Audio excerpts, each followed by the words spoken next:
outside. And that's it, they're lined up.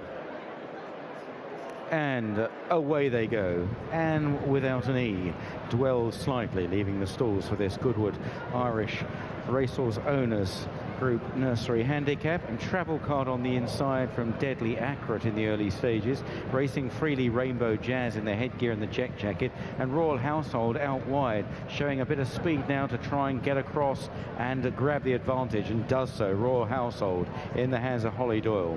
From Travel Card second, the free-going Rainbow Jazz on the outside, tearing away a little under Nicola Curry.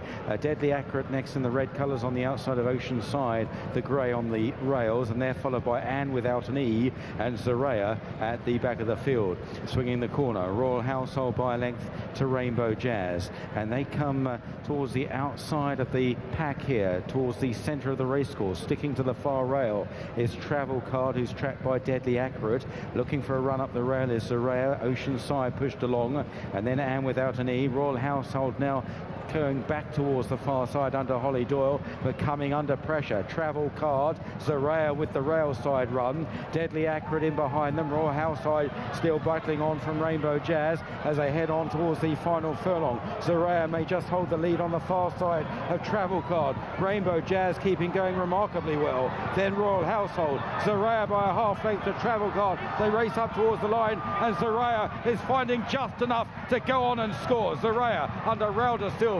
From Travel Card in second, Rainbow Jazz pulled Nicola Curry's arms out, but kept going amazingly well for third. Zaraya has won at 8-1 here under Raul de Silva, following up that success last time at Chepstow in similar conditions. 7 furlong good to soft that day, slightly softer here, but she clearly likes to get her toe in, does this daughter of Zoffany, and she has followed up, defeating Travel Card under PJ McDonald for Mark Johnson, and getting up for third, as Simon mentioned in commentary, under Nicola Curry.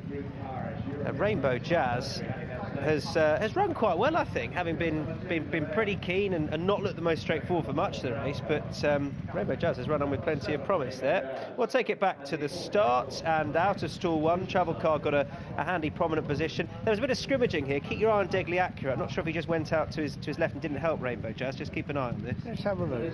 Yeah, I think you're right. Yeah, it didn't help Rainbow Jazz, and probably didn't help Royal Household very much. I wonder if that buzzed up Royal Household a bit, because a little bit later it's running with the choke out, and whatever chance he had of getting 7 furlongs you fancied were a lot less now, and it's just doing too much for Holly Doyle in front, and that might have been the bump that helped cause that. Rainbow Jazz, who was also being fairly keen, that's run really well, best run he's put up for some time.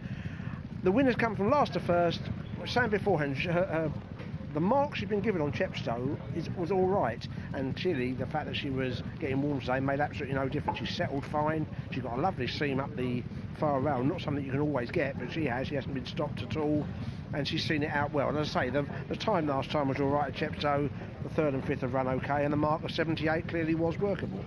They seem to make a move, 2 of them, Royal Household and Rainbow Jazz, to come down the centre of the track, and then they go back over and join them. We'll have another look at that in the head-on. Now they're back as one group again, and travelling best of them over that far side is Zaraya, who makes the move up that far side rail. She has plenty of room to do so as Travel Card just comes off it. I just wondered at this stage, given the stable she hails from, whether Travel Card was just going to find and battle back, but she's bumped into a tough one. Yeah, I think she tried the second. She just, on the day, wasn't quite good enough, and to be fair, Rainbow Jazz, who's visited various parts of the track today, has also seen it out really well. Disappointments, and without an E again, has been a bit below par. Well, more than a bit below par. She's not reproduced her debut effort. Deadly Accurate was disappointing, was up there and dropped away, and on this evidence, Oceanside is not thrown in off the mark he's been given for nurseries. We've already explained Royal Household's poor run, and it's dominated by an informed horse in Travel Card and a horse who's been given a bit of a chance in Zaraya, and she's got the best of it.